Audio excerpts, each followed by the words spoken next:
Hi, I'm Amira Anderson. I am an actress, writer, and creative. Hi, my name is Akimo Charles. I'm 29 years old, and I'm a comedian and actor. Okay. Do you want me to say it to you or the camera? Which would you like to say it to? Probably to you. Okay. Hi, I'm Alicia. I'm an actress, I'm a comedian, I am officially a marketing manager as well. So there's lots going on. Hey, Doran Bell. I am 47 now. Wow, that's crazy. Yeah, actor, singer, performer. Just for people watching, could you just define what code switching is to you? Yeah, to me, code switching is changing the way you speak or carry yourself in order to fit in, to make people more comfortable. Just in general, like I don't talk to my parents the same way I talk to someone I'm interested in romantically. I don't talk to them the same way I talk to my friends. I don't talk to them the same way I talk to my boss. And it's something that everyone does. I had heard of the term code switching. I didn't really recognize that it was something that we all did so like freely and like accidentally potentially. Like I think that making this was super cool. I loved being a part of it. It was like a really fun concept.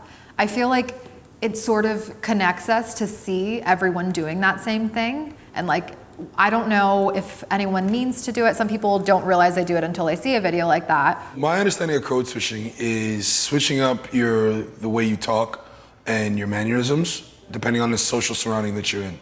I didn't know the terminology for what we were doing, for what people have been doing for years. I knew what it was, I just didn't know the term code switching. I think everybody does. I don't think it's a black thing. I think it's a cultural thing. Me can't believe so me can't hear nothing from you. Patois is not a language. It's not an official language. It's just broken English. Right. So it's like slang English. So you're not going to necessarily speak that in a professional setting unless it calls for it. So sometimes I feel like instead of the code switch of like having to tone down my Indianness to be accepted in white situations, it's quite the opposite where I feel like I have to not say the first thing in my head because an Indian person would look at me and be like, why did you just quote Shakespeare? Like the other day, I think I said like, oh, I'm just gonna make my eggs zoont.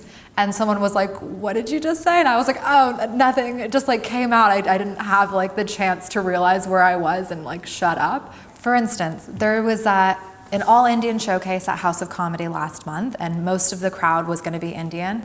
And I was so nervous because I was gonna get up there and I just knew that they were all gonna tell that I'm like a fake Indian person, like a huge coconut. It really, really made me nervous and I was very anxious because like when I go do a set for like an American or Canadian crowd of just like all sorts of walks of life, like I don't feel on edge, I don't feel like I need to like change my persona. But when it was like a primarily Indian crowd, I felt so nervous because I was like, oh my God, they know. They can just tell that I don't belong here in this skin.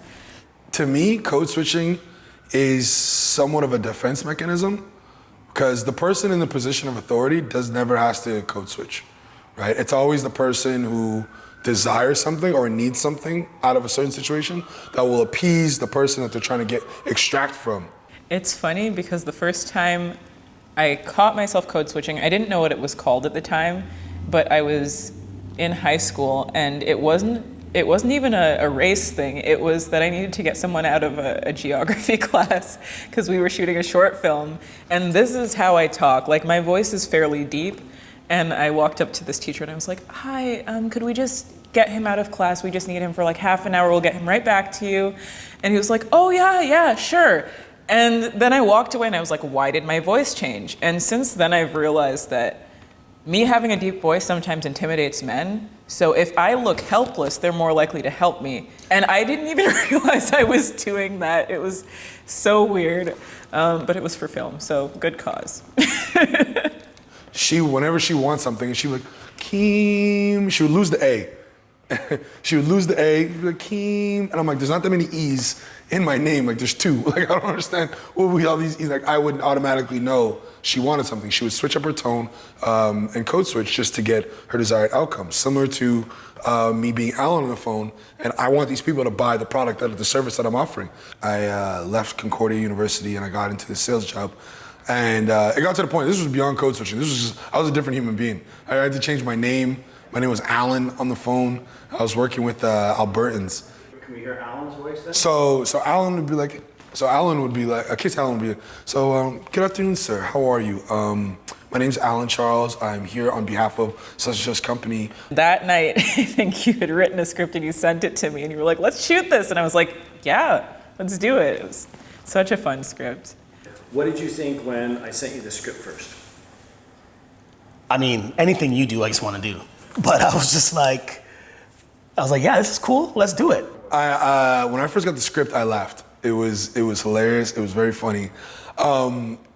Just how you organized and found a way to find something that's very prevalent in society today and find it in a weird way. And you had Gina there really kind of bouncing back and forth. You made an extreme situation to kind of showcase the different and how like crazy code switching could be, and it could be overwhelming for somebody. I thought the whole script was hilarious. You were like, hey, can you play Becky? And it was like this coworker Becky, very, like the dialogue was very much, I could just tell exactly what it needed to be. And I was like, oh, perfect, I'm already Becky.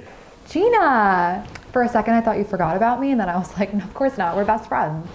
So let's just go put on the glasses and not pretend that I don't want to talk that way.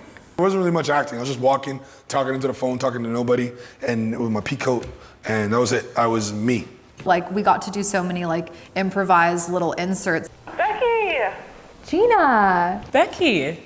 Hi! Oh, yeah, I'll be there in an hour. And it's that like fake customer service voice. Like, I didn't realize how much I switched until like I was sitting there trying to do this on the phone, talking to no one. It was like, oh, this is a thing I do. That was, I think, when I realized my customer service voice is so different. Oh, I'm sorry, Becky. My dad's calling me long distance. Can I just 1 second, okay? As of late, I've been told I had a nice voice, which I didn't know what that was. But my voice is deep and it's quite raspy.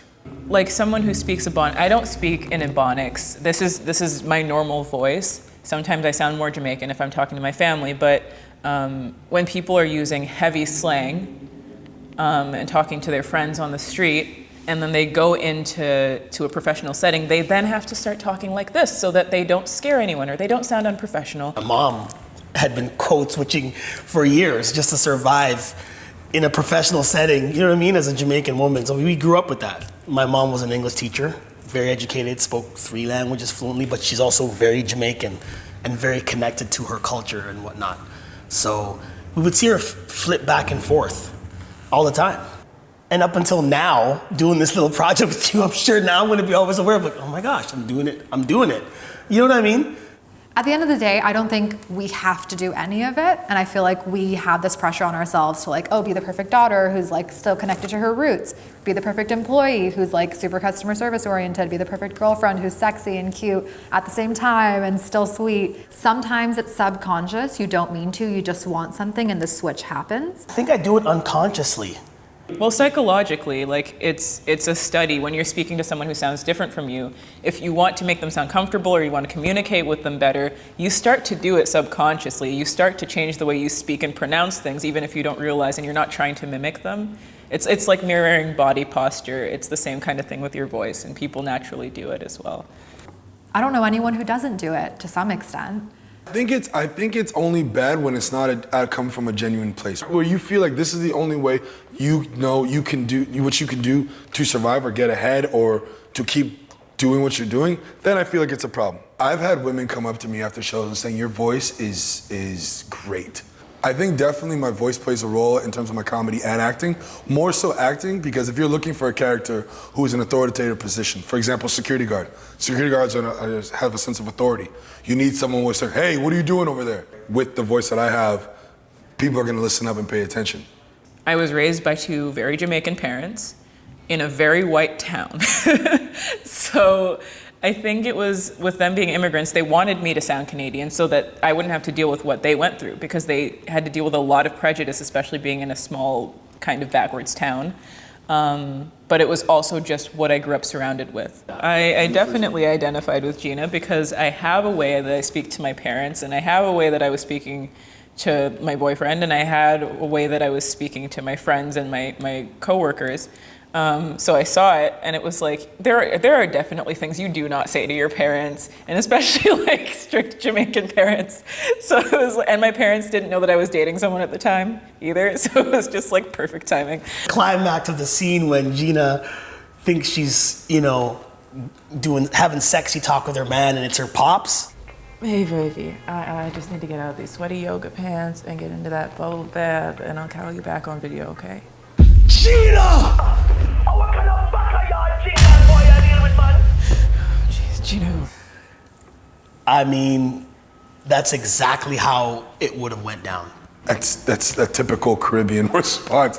If you have a close relationship with your aunt's, uncle's mom, dad, they're in your business because you're family, and that's what we do. With her father, she's trying to sound more Jamaican. Daddy, me just on another call with work and then want the world from me. Because that's a connection that she has with him. With her boyfriend, she's trying to sound sexy. She's also trying to sound a little bit more black because he has that going on. Yeah, I'm getting to do a bubble bath. Is that right?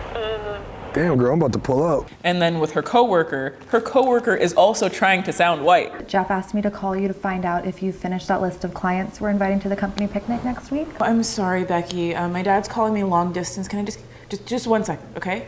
So they're both trying to do this. They're both code switching in that moment. And I also thought that was really funny.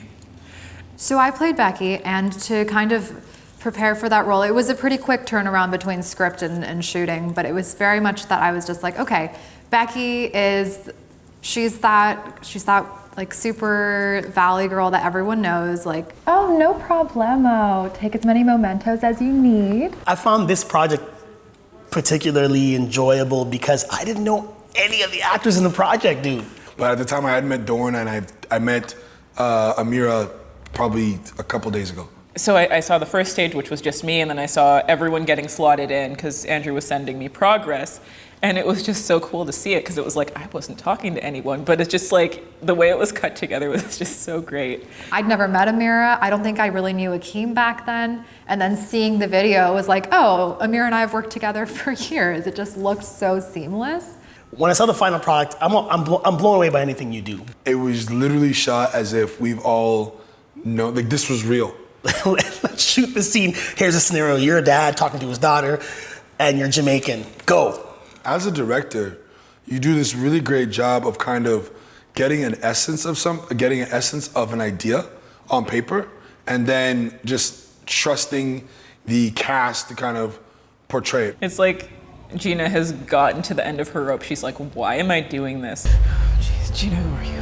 What this has to do? This is like so ridiculous. And then there's a knock at the door, and this has to. And there's this British man. She's just like, oh, hello. Oh, dear. Well, thank you so much. Would you fancy a spot of tea? Well, let me just do this again. And she just starts over. And it's like, she just doesn't learn her lesson. But, I mean, do we ever? I think the film explains for itself, so maybe go watch that now. I am Alicia. I am Akeem. I'm Doran. I'm Amira. I'm always Amira.